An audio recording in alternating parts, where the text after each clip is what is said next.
कि बाहर से कुछ अन्य विधानसभाओं से कुछ लोगों को बुलाया है। उत्तर प्रदेश के मुजफ्फरनगर की मीरापुर सीट पर उपचुनाव के लिए चल रही वोटिंग के दौरान जमकर हंगामा हुआ। ककरौली में भीड़ ने पथराव शुरू कर दिया, जिसके बाद पुलिस ने हंगामा कर रही भीड़ को खूब दौड़ाया। बवाल को देखते हुए एसएसपी भारी पुलिस बल के साथ मौके पर पहुंचे और बीजेपी की सहयोगी आरएलडी प्रत्याशी मिथिलेश पाल ने गंभीर आरोप भी लगाए। उनका कहना है कि बाहर से लोगों को बुलाया गया है। बड़ी संख्या में बाहर से आए लोग मदरसे और मस्जिदों में असलहों के साथ रोके गए हैं। उनका आरोप है कि पुलिस हमारे लोगों को भगाकर दूसरों को सह दे रही है। आरएलडी प्रत्याशी ने फर्जी वोटिंग किए जाने का आरोप भी लगाया। मिथिलेश पाल ने कहा कि बुरखे में मौजूद वोटर्स को पुलिस अगर नहीं देखेगी तो फर्जीवाड़ा ही होगा। गई मैं और मुझे रास्ते में जानकारी हुई, मुझे खड़ी फिरोजाबाद से फ़ोन आया और उन्होंने हमारे बाबूराम मराठी थे वकील साहब, उनको पुलिस ने कहा कि यहाँ से भागो और वहाँ और लोगों को सह दी जा रही है। और मुझे ये सूचना भी मिली है कि बाहर से कुछ अन्य विधानसभाओं से कुछ लोगों को बुलाया है और वो फर्जी वोटिंग के उसमें है, फर्जीवाड़ा करना चाहते हैं और फर्जी वोट पड़ रही थी और मदरसों में और स्कूलों में वहाँ उनको रुकाया गया है असले से। मिथिलेश पाल से पहले कुंदरकी में भी सपा प्रत्याशी का बवाल देखने को मिला था।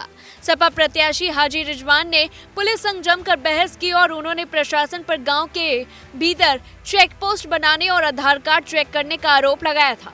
उन्होंने कहा कि 275 बूथों पर सपा के पोलिंग एजेंट नहीं बनाने दिए गए। सपा उम्मीदवार ने तो पुलिस पर ही वोट डालने का आरोप लगाते हुए कहा कि बीजेपी प्रत्याशी की पर्ची से वोट डाले जा रहे हैं। बता दें कि उत्तर प्रदेश में 9 विधानसभा सीटों पर उपचुनाव हो रहे हैं।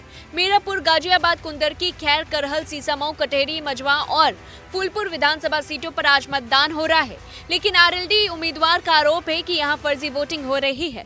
बुरखे में मौजूद वोटर्स की चेकिंग नहीं हो रही। बाहर से हथियारबंद लोगों को बुलाकर मदरसों में रुकवाया जा रहा है। सपा प्रमुख अखिलेश यादव ने ट्वीट करते हुए कहा, माननीय सर्वोच्च न्यायालय और निर्वाचन आयोग से अपील है कि अभी प्राप्त हुए वीडियो साक्ष्यों के आधार पर तत्काल संज्ञान लेते हुए दंडात्मक कार्रवाई करें और निष्पक्ष चुनावी प्रक्रिया को भी सुनिश्चित करें। जो भी पुलिस अधिकारी वोटर कार्ड और आधार आईडी चेक कर रहे हैं, उन्हें वीडियो के आधार पर तुरंत निलंबित किया जाए। पुलिस को आधार आईडी कार्ड या पहचान पत्र जांचने का कोई अधिकार नहीं है। हम जा रहे हैं, गांव-गांव जा रहे हैं, लोगों को परेशान किया जा रहा है, वोट नहीं डालने दे रहे हैं। पुलिसकर्मी परेशान कर रहे हैं, रोक कर खड़े कर रखा है सबको कि आप वोट नहीं डालोगे, आप ये आईडी दिखाओ, वो आईडी दिखाओ। सारी आईडी चेक कर रहे हैं, फिर भी लोगों को जाने नहीं दिया जा रहा है।